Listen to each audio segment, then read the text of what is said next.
Recording in progress.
Ken, you're muted.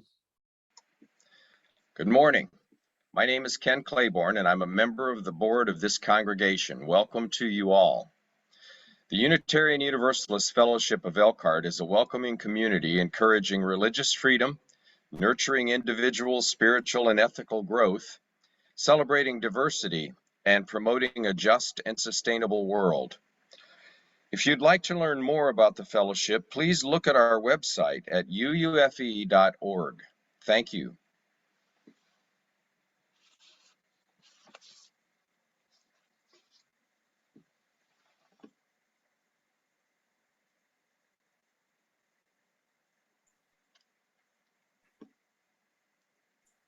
Morning, everybody. I'm going to try to do Fellowship Life. We have several announcements. First, I'm going to call on Mike to tell us about the mitten tree. And Mike, where are you? Let's see. Here I am. I'm trying to do a one-man show here. Usually we have co-hosts, but today that's not working for some reason, so I have to do everything. So let's see, I'm take my spotlight off. Oh, I lost Mike again. Okay, there we go. Okay. Yep. Okay. The mitten tree closed down yesterday, and I'm pleased to announce that we gathered 186 items, which will be taken tomorrow to the women's shelter in Elkhart. Our goal was 100 based on last year's total of around 75. So we did quite well this year, and we're very, very pleased. I mean, we all came together and worked hard, and the people were very, very generous. So I think a big congratulations and thanks to us all. Thank you.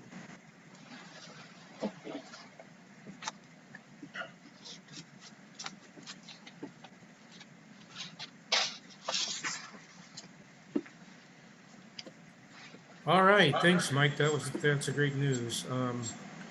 Uh, Ken wanted me to announce that he's going to have pledge summaries to send out the middle of the month. So from last year, we're in the new 2022, the brand new year. So kind of weird. Also, that we raised $1,000 for Claudia Granados, who had the fire. So that was a good effort from everybody that contributed to that. We also wanted to tell you that the board did purchase a departing gift for Amy, a bonsai tree that we presented at the bonfire. And there's also a quilted wall hanging that's in the process that's going to have her starting date, ending date on it, and some other things. So that's going to be, once we get it done, we'll have a visual that we'll share with everybody. Okay, I think we'll mute everybody again, go back to the gong and chalice lighting.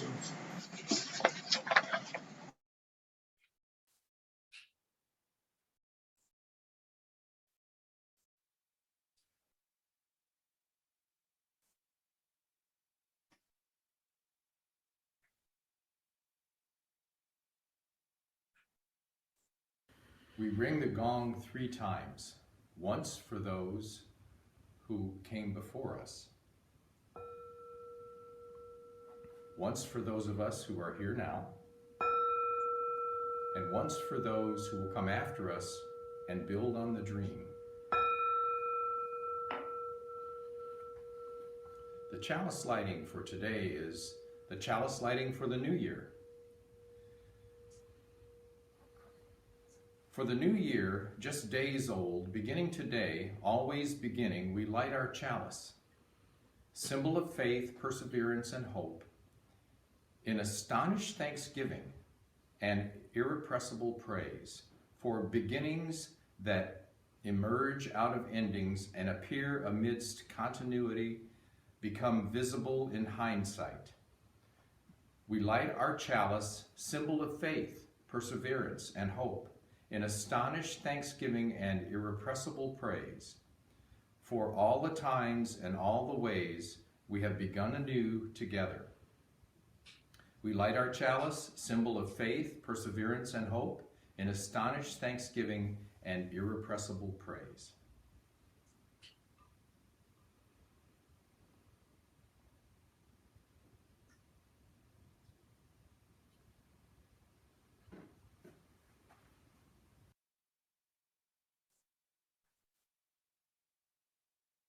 Love is the spirit of this church, and service is its law, to dwell together in peace, to seek the truth in love, and to help one another.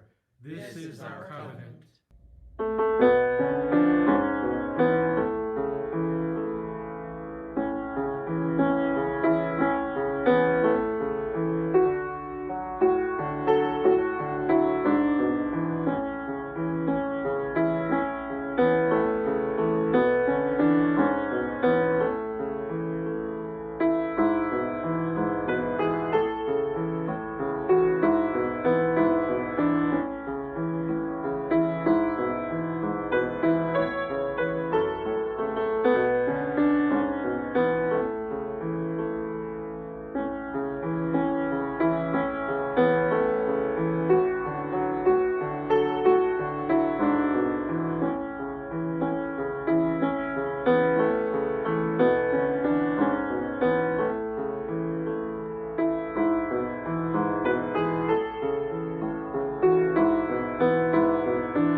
Good morning and welcome to everybody that's here.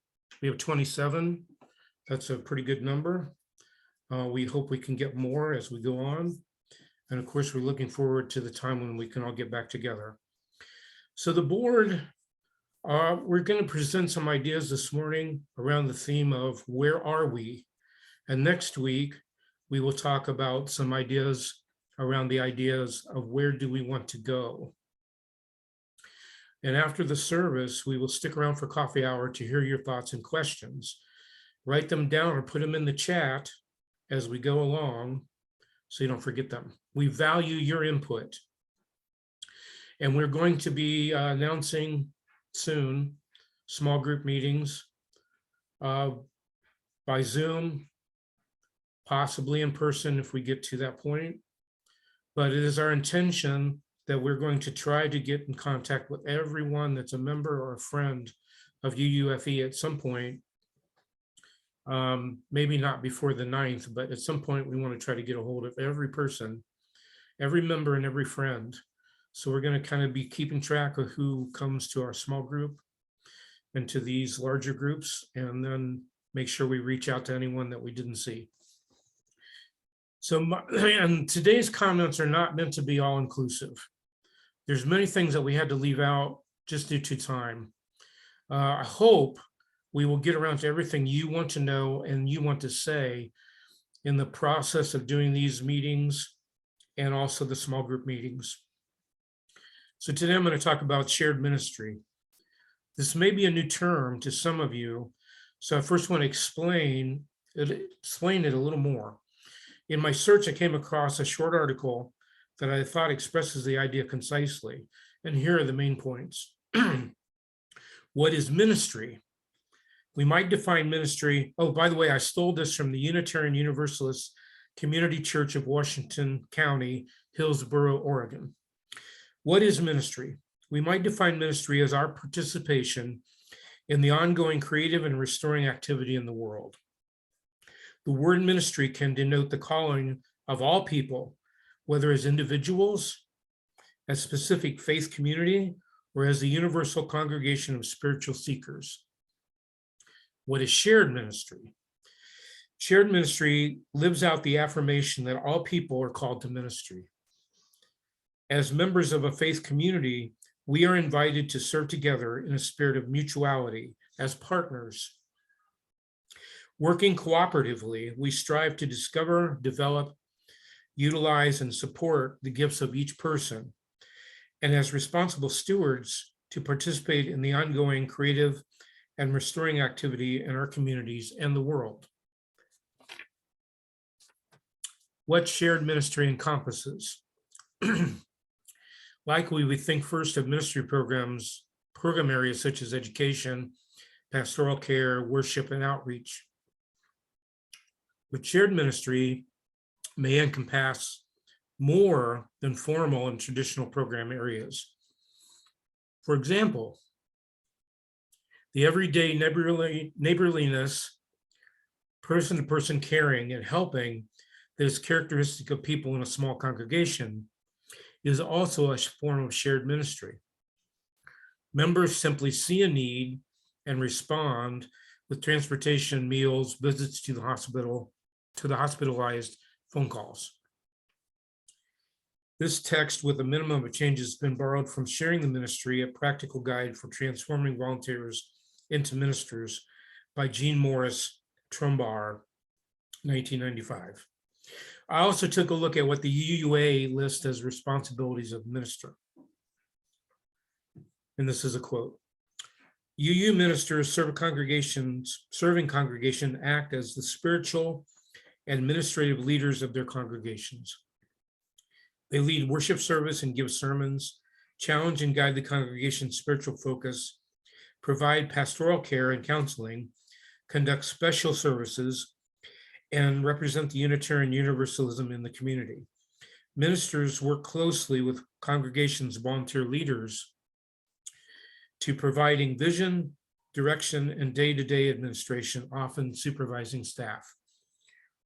Some ministers specifically serve a congregation's religious education or social justice program, All congregationally based ministers lead in partnership with members of the congregation because the members get to choose whom they will call and settle as their minister because of our commitment to congregation polity, end quote. Oh, somebody in the waiting room. Okay. So you may think that we've gone from having one minister to zero. But if you accept this idea of shared ministry, we've actually gone from 80 some ministers to 80 some ministers. And there were a lot of things that Amy did for us that maybe we kind of take for granted. But now we have to step up and take on, at least for the time being, many of the jobs that she did. I started a list of things that Amy has done for us, and I probably left some things off. So I'm challenging you to think about what jobs you might be willing to help with. Jobs in the minister, the sermon, fellowship life, the benediction, pastoral care, special services, weddings, funerals, etc., counseling, representative to the community, administration, religious education, social justice. Next week, we will explore the possibilities of what shared ministry could become for UUFE. I hope you'll come back, and I hope you'll invite anyone interested to join in the conversation. So I'm going to pass the torch over to Dwight, who's going to talk about worship arts. So I got to remove my spotlight.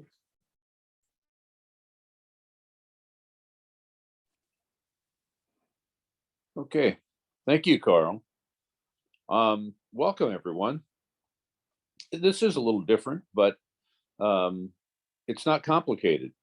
It's already 27 or 28 of us on here trying to learn how we can prolong and add to the shared ministry.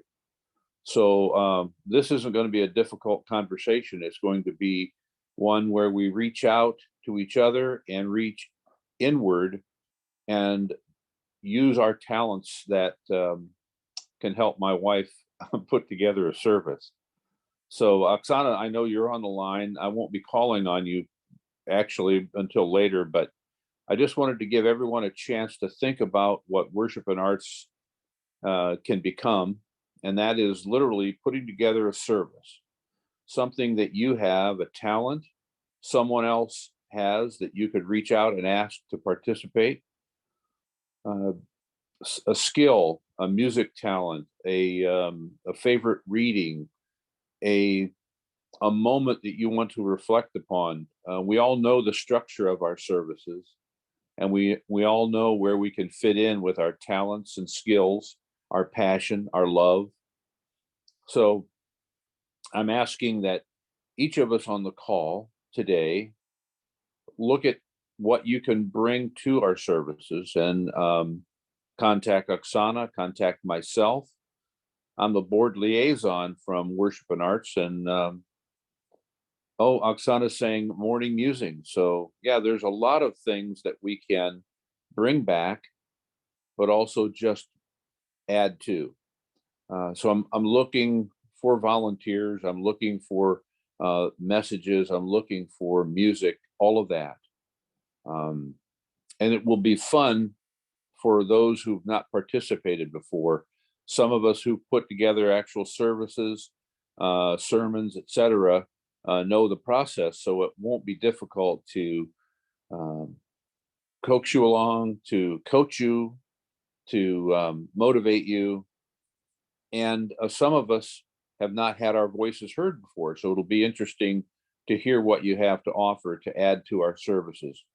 I'm not going to go on and on and on, because it's really just the structure of how we worship together, the songs, where they come in play, and the order of service. We've got a good communication link in Ron Gill and our email network. So there are definite ways that you can share your skills and talents. So we look forward to having you participate. And as we reach out as a board, we hope to find those people who are willing to step up to build our catalog of songs, music selections, candle lightings, musings, whatever we have to utilize in this electronic world that we live in right now.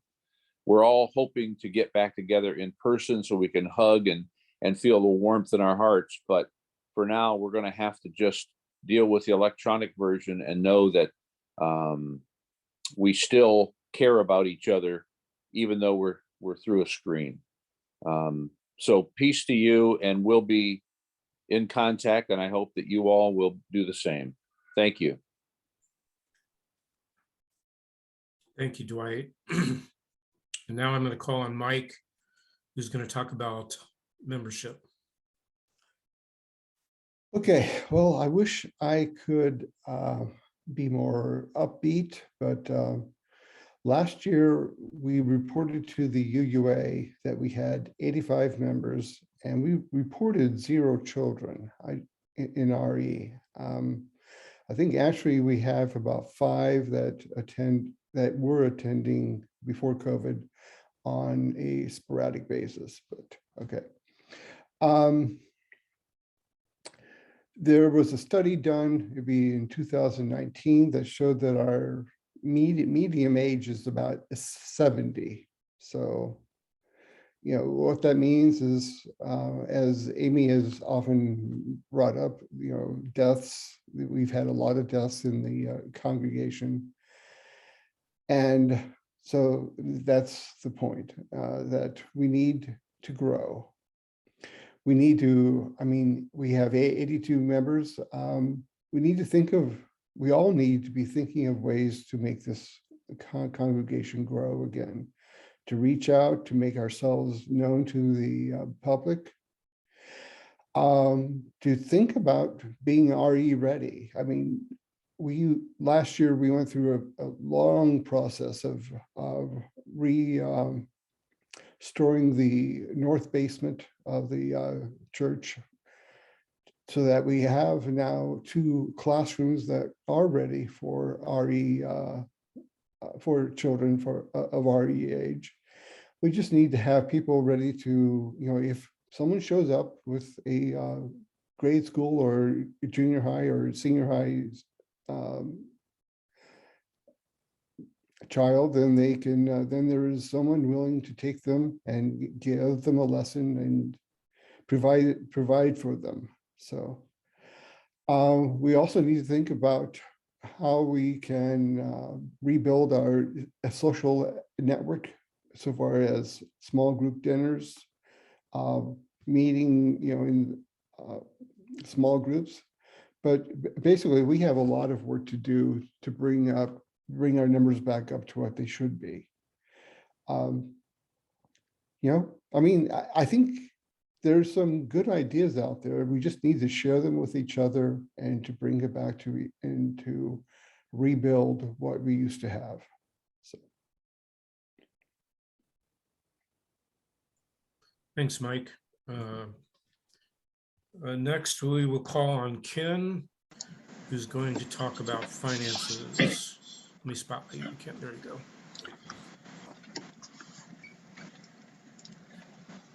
Good morning, everybody. Forgive my voice. I'm just getting over a bout with COVID. It wasn't terrible. I've had better. Right now, we are indeed at a crossroads in the fellowship life at UUFE. Our job is to not overstate or to downplay any situation. We must try to take the Joe Friday dragnet approach, just the facts. The facts are these. In March of 2020, we shut down the fellowship and did not allow any in-person gatherings. We remain shut down today. This is nobody's fault. It's the outcome of the way that the coronavirus has spread, and it will soon be 2 years. This has meant that we have not been allowed to have any fundraising gatherings or collect any money from rentals. These were once reliable and significant sources of income to this fellowship. It should be noted that donations and plate revenues continue, but are not as predictable as a source of revenue as the rentals and the fundraisers.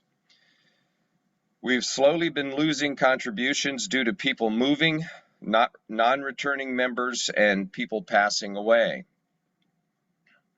Our membership has dropped steadily from 110 members in 2013 and 14 to 82 members now, counting the fact that we just lost the 3 Debecs. We were down from 85 to 82.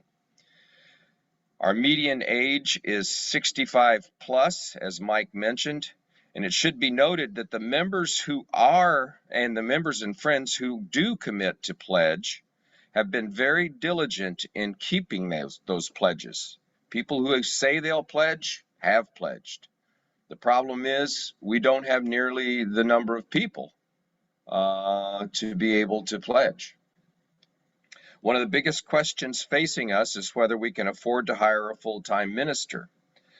Mike Darnell has done some research on this, and using figures directly from UUA, he estimates that if we were to hire a full-time minister at mid-range salary for 2022-2023, the salary and benefits package in Geo Index 2, where we reside, would be around $90,000.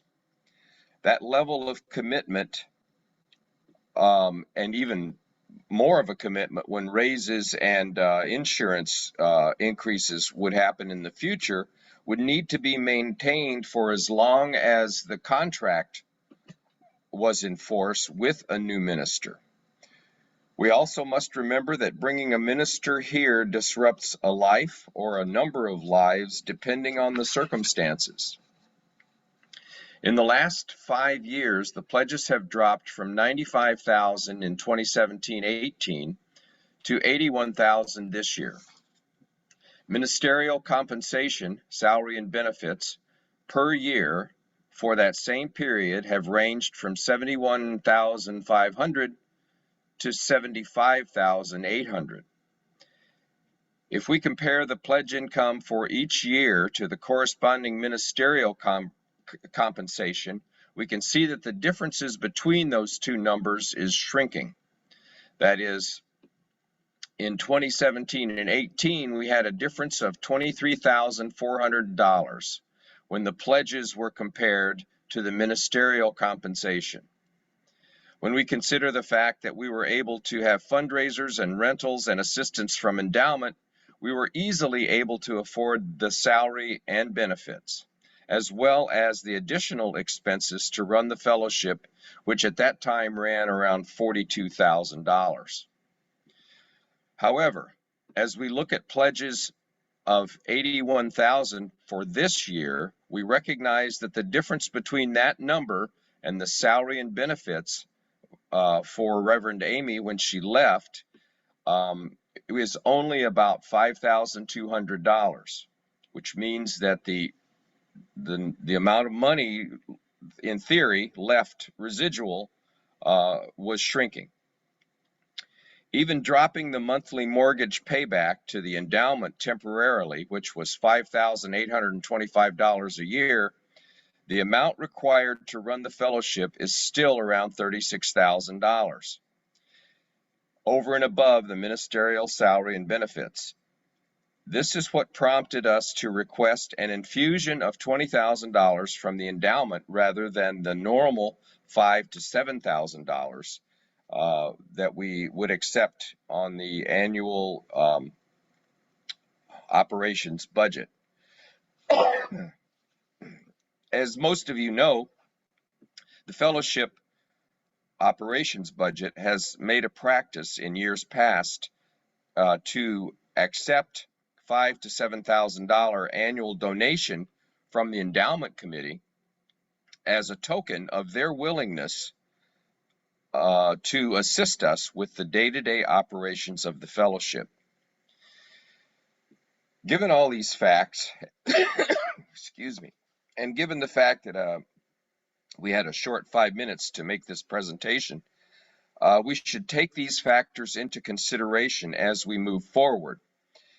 I want to impress on everyone that we're not broke. We have funds. We have enough funds to cover what we need to cover.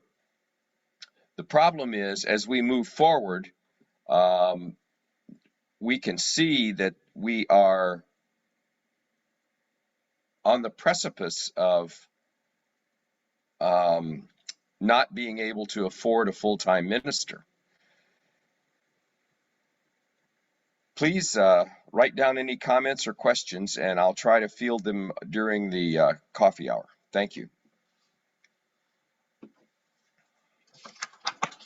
Thanks, Ken. Now we're gonna have Terry who's gonna talk about communications.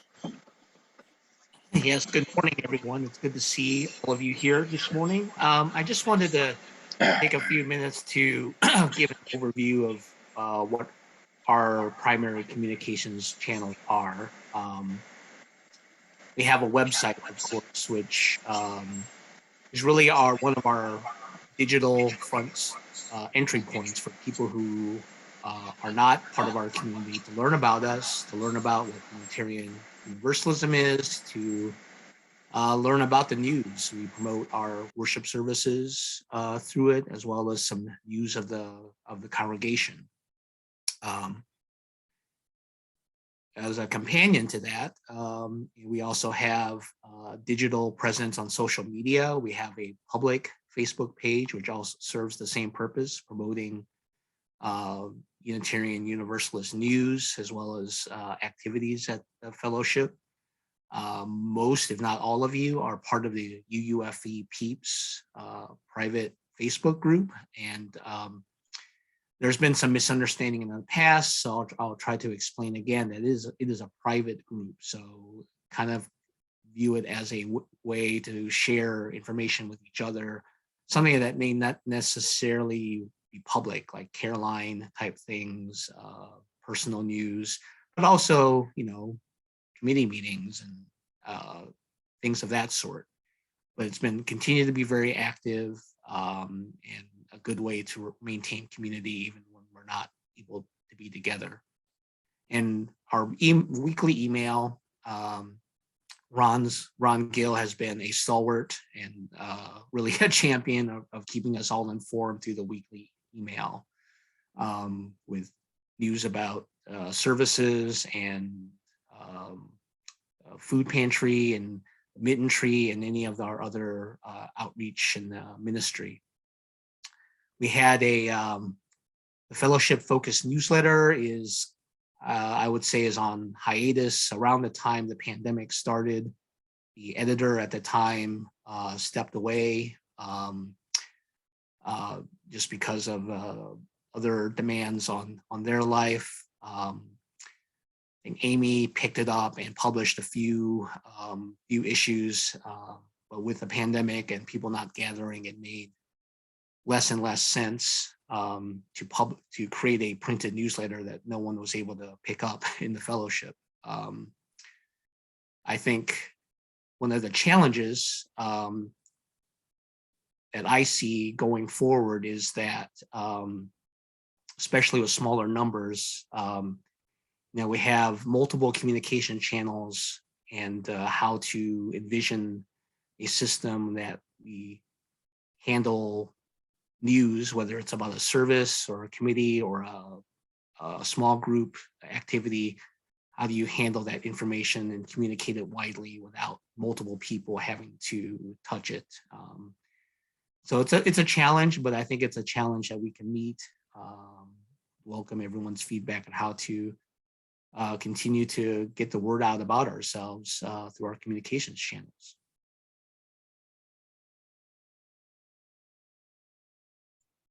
Next. Thanks, Terry.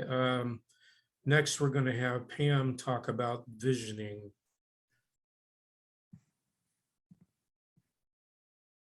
You muted, Pam. There. Okay. Good morning, all. Last but not least, as all of the above topics fall under and are guided by our direction from our mission statement, and our vision and our covenant that we have. We had a board retreat in August of this year with Kathy Burke. And I think the results of that were sent out to everybody. So you have seen the results of that. But a few things that came from that that I think are very important. Well, all of it was important.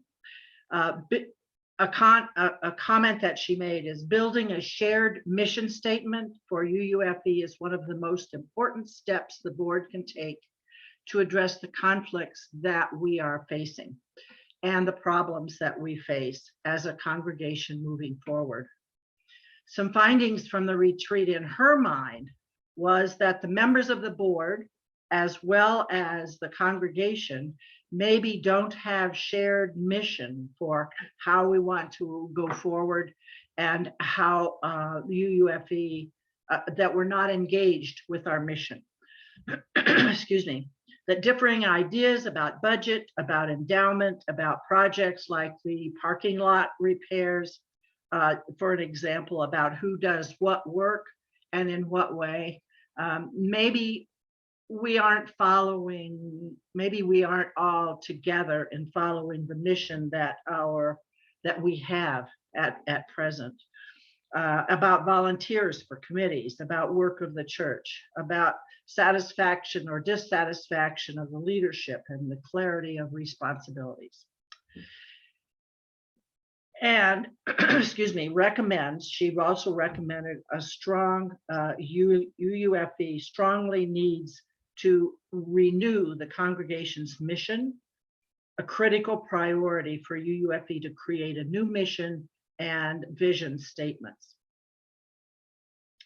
From articles that I have read, and a few, the definition for each of these, and when we did our mission statement, I believe it was back in the early 90s, maybe was the last time that we put together our mission statement that we use today.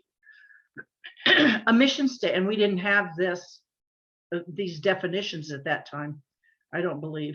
A mission statement is the core purpose for our congregation. Why must UUFE exist? Not why does it, but why must it exist? What are we called to be in the world? How do we want to serve our members in the community, our core values? It speaks to our congregation's calling, the source of its integrity and central reason for being. It transcends us and the current members, but, excuse me, but also going forward. That's a mission statement, and it's based from our mission in the world as a congregation. The vision statement is our image of the future in broad terms. What aspirations do we have or hope to become? And this comes from the mission statement.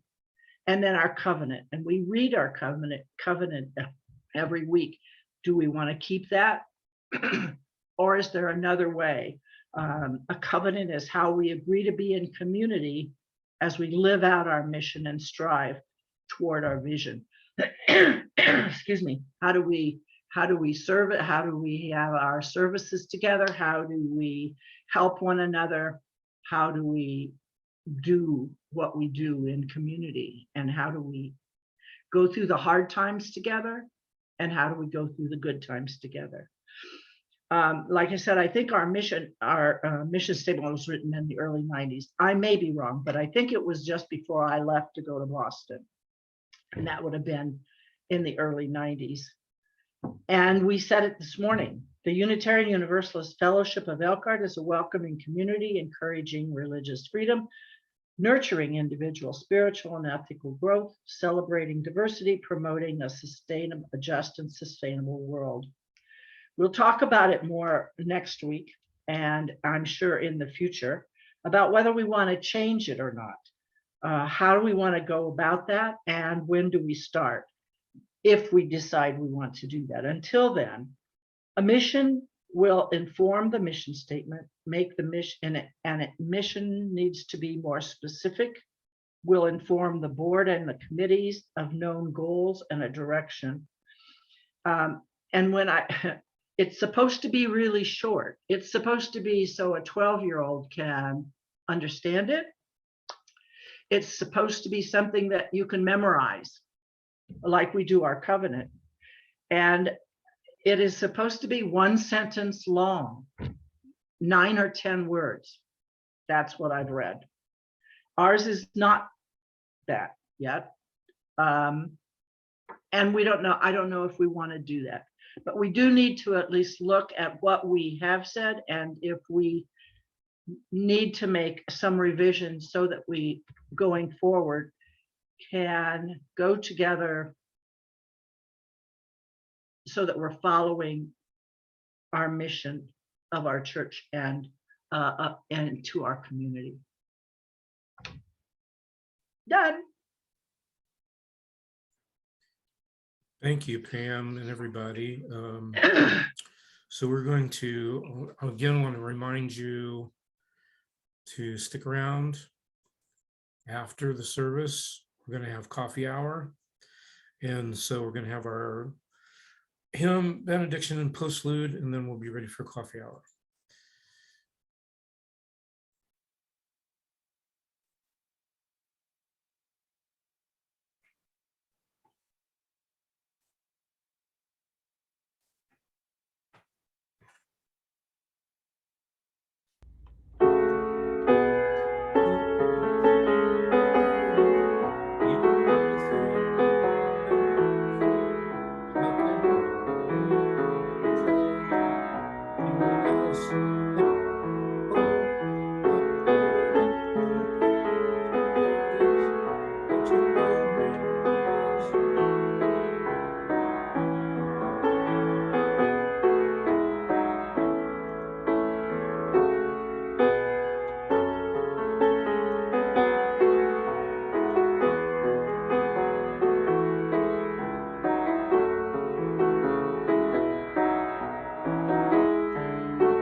Today's benediction comes from, it's adapted from Gaelic runes.